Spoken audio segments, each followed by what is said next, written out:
I want to teach people how to put the heart and soul back into dog training. Everybody talks about the science of training. Very few people talk about the heart and soul of training. That's what we should be after. Oh, get out of there, she'll kill you. Go ahead, let's go. Whoa, let's go. Let's go. Welcome to another Conversations with a Dog Trainer video. If you haven't been here before, my name is Nick. I own Family Canine Dog Training. I've been a dog trainer for 30 years.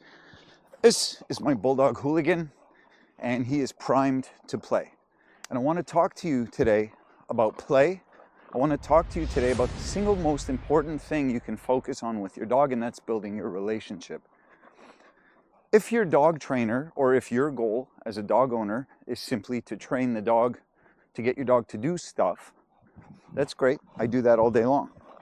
Really though, we should focus on our relationship. And if the relationship is solid, then your dog will want to do stuff with you and for you. Hooligan. Good boy. Good. So Hooligan loves to play tug. We often walk laps on the property, hand in hand, so to speak, where I'll have the toy, he'll bite the toy, I'll hold on, we'll play a little tug, I let go, and you can see he wants to play. He brings it right back. If this is your first time tuning in and you like what you see, or if you're a regular, why not hit the like button? Why not hit the subscribe button to get notified for more content as it comes out? Drop a comment down below. Let me know how you play with your dogs. Let me know how you relate to your dog. Let me know what your dog loves and how you're part of your dog's joy. You may not have a dog that loves to play tug, and that's okay. This is not the only way to enjoy time with your dog. This is not the only way to give a dog pleasure. For my dog, it's his preferred way, so this is what we focus on. Nice one.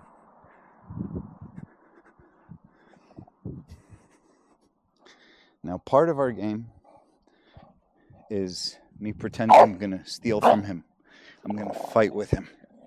And he gets all mock aggressive. Yeah. And then he'll just feed me the toy again. It's all part of our game. Hooligan out. Yes. So why do we do this? I mean, the obvious answer is exercise, but it goes far deeper than that, because my dog will run on a treadmill. My dog will run next to my bike. I have a fat bike that I ride on the property. I can just walk laps with him where he runs around and picks up sticks and sniffs and marks on everything. There's a lot of ways for him to get exercise. What I'm really concerned with is having a good relationship with my dog. Yes. So by sharing an activity that he absolutely loves and that we do together, that's going to build the relationship. That's going to give my dog massive joy. And I am tied in to the joy. Now, a lot of people may not want to hear this. What? Yeah, a lot of people may not want to hear this. But there are things that people do with their dogs that are inherently damaging to their relationships. If the dog's biggest source of exercise and joy is going to the dog park, then the dog's joy is chasing other dogs, being chased by other dogs, maybe learning to be reactive to other dogs or being reacted to. And the owner is really just an escort, be it by foot or by car, to the dog park. Same thing if the dog is getting its primary source of joy at doggy daycare, or if you're utilizing the services of a dog walker. And I don't mean if you work long hours and your dog needs a little break in the day. I'm talking if the dog's primary exercise and joy is coming from that. So watch, I keep letting go of the toy. He keeps bringing it back.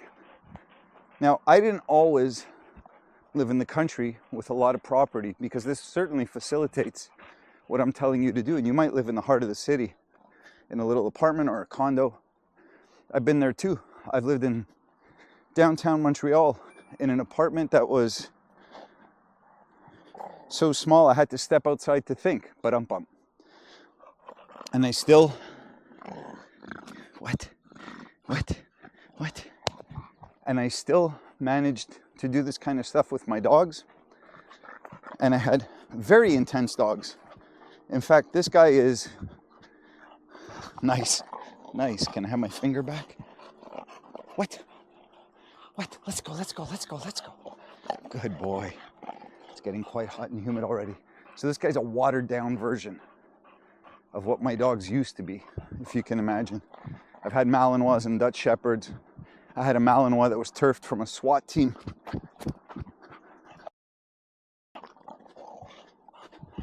And I made that work, living in a little apartment in the heart of downtown Montreal. So there are ways. It's just a matter of being creative and figuring out what'll work for you, given your environment and your dog. And like I said earlier, did you forget your toy, Ding Ding? Yo, he got it. Nice one. So there are ways to be creative about this, and as well to find what gives your dog joy. If your dog doesn't want to play tug, that's not going to pan out. You're not going to be able to force your dog to love anything, just like no one can force us to love a flavor of ice cream that we don't. You find what works for your dog and what works for your given setup, your environment, and then you go from there. And the whole point is connect with your dog. This is something I focus on with my clients daily. Learn how to connect with your dog. Learn how to build a relationship with your dog. It's going to take you a lot further. We don't want, it shouldn't be our goal as trainers to just have remote control dogs where we just tell them what to do, and like a computer, they respond with mechanical accuracy. Of course, when it comes to just flat out obedience, we want accuracy, we want precision, we want reliability above all. But if the dog relates well to us, and I can give you a million analogies for this, then the dog is going to want to perform. Let's go. Nice one.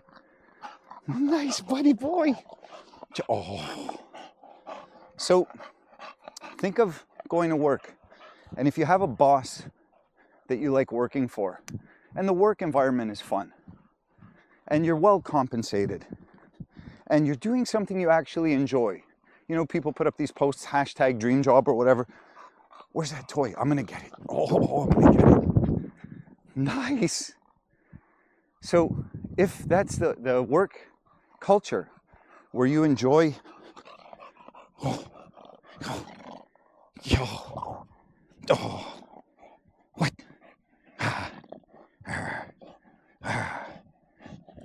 So if the culture at work is that you enjoy your job and you enjoy your boss, and they give you free coffees and every so often a gift card to Starbucks or the movies or whatever, you're going to do a better job. You're not going to mind staying late once in a while. You're going to give a little more because you're getting, right? So that's what we do with our dogs when we build relationships.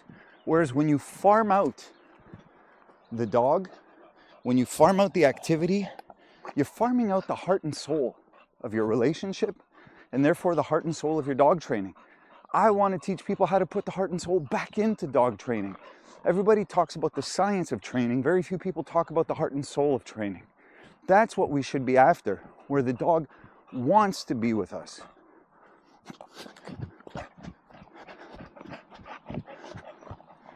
I've got to go to work soon and train dogs all day. He's going to rest well because of this. And then he's going to go sit at the door, even though there's two other humans in the house, waiting for me to get back home because I'm the one that does this with him. They do it with him, but not to the same degree, not to the same intensity.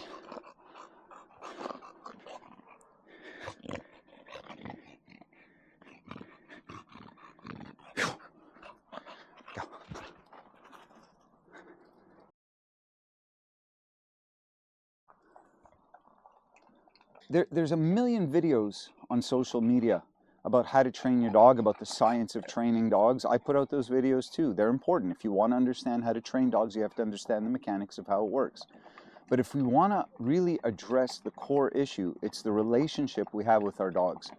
And by relating well to our dogs, by sharing activities that bring them joy, we are now part of their joy. In other words, they equate us with getting high, with feeling joy. If that's the case, if your dog does view you that way, your dog is going to work infinitely harder for you. So what it means is you're going to enjoy a nicer relationship with your dog, and you're going to, as a consequence of this, have much better obedience with your dog. So we've done a few laps of the property, maybe 15, 20 minutes. It's starting to get quite hot and humid. He's had enough. Now he's going to have a cold drink and chill out. And I'm going to get to go to work, and my dog had his fill for the morning. We'll do this again later today. We do it in the house sometimes. I've got videos where I'm playing with my dog in the house. He's a little guy. It works real well. I've done it even with my shepherds. I used to play tug with my Dutch shepherd in the house. If it was minus 30 out, or if it was covered in ice or pouring rain, you bet we're doing it indoors. This is what a happy dog looks like, and this is what a connected dog looks like. This dog is like one of my appendages. Okay, there'll be 2 other people home all day. He's going to sit by the door waiting for me. Not to the point of separation anxiety and stress. It's just, when do the good times roll? Now think about any meaningful relationship you have in your life. There is a common thread. There's often a common activity that you share. And that activity, when you share it together, you're building columns. You're building foundation. You're building something that the relationship is built upon. So when I'm sharing an activity that my dog loves, that's what we're doing, okay? If your idea of fun is cycling, and I just went on a 250K ride over the weekend, and I bring you with me, and we go out and we pedal together, and we have a few jokes, and we stop for a nice iced coffee somewhere, and we keep pedaling, and we have some adventures together, we're going to look back on that with fondness. Now, for the dog, it's just a matter of living in the moment, enjoying the activity, and then hoping we'll do another and another and another. Consequently, if I force you, right, imagine this, if I force you to go on a 250K bike ride, and that's not your idea of fun, are you going to pick up my phone call next time, or are you maybe going to let it go to voicemail because I didn't enjoy that? People sometimes try to force the dog into doing something that's fun, or more commonly what I see is they provide fun for the dog. So they're the benefactor of fun. In other words, I'll buy you this stuff off Amazon, I'll give you the ride to the dog park, on and on and on. But what they're really doing is showing the dog that the fun is elsewhere. And if you really want to have a relationship with your dog, that's not the way. The real way is to connect with the dog, to share in the activity with the dog. He's wiped.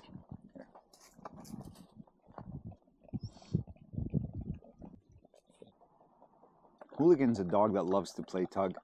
He will try and stuff a toy into my hand. Good job, Hooli. Yes.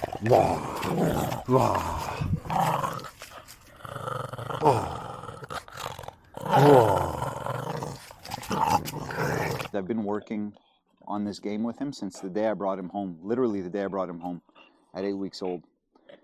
When I lie down on a yoga mat to stretch or warm up before a bike ride, he sees that as a pure invitation. It's like, I've got you right here. I'm typically in our living room. He's got a dog bed there. Some toys are usually gathered around. And he'll try and stuff a toy into my hand. And depending on my state of, if I'm in a rush or if I'm sore or not sore, I'll play with him because I'm quite vulnerable when I'm lying down like that. And he's got no sense of body awareness when he plays. He's full contact. And he'll just bring toy after toy after toy. That is his joy. That is his joy. If you let go of the toy, he's trying to put it back in your hand, because I taught him as a youngster that that is going to cause us to continue the game. Bring me back the toy, put it in my hand, we'll continue playing. Don't run off with it. So he's showing his training, and he's showing what brings him joy. And depending on my availability or my state of being in a rush or what have you, I may or may not play with him. If not, I can just tell him to knock it off, and he'll take the toy and go entertain himself. We have to provide these outlets for our dog, and again, we have to be part of it. It's not enough to just be a facilitator. It's not enough to just buy the toys to provide the means of joy for the dog. Then you're more of a caretaker and less of a participant. And there's nothing wrong with that if that's what you want out of your relationship with your dog. It's not for me to tell people how they must relate to their dog. I'm merely suggesting correct ways and more productive ways to do so. Some people will live with their dog in tandem, kind of like how someone has a bird in a cage and the bird is well cared for and the cage is clean and the bird has plenty of food and fresh water and it's loved and spoken to, but you're kind of living separate lives. You're separate entities. That's not my vision of living with a dog. I get a dog because I want to be part of the dog's life, and I want the dog to be very bonded to me, and I want to give of myself to the dog. So I hope you found this one useful. I got to wrap it up. I have to head to the kennel and train a bunch of dogs today, and I've got a couple of dogs going home doing some transfer lessons, so it's going to be a busy day. I'm going to bring this guy in and refill his dish because there's not a whole lot left. And that's it.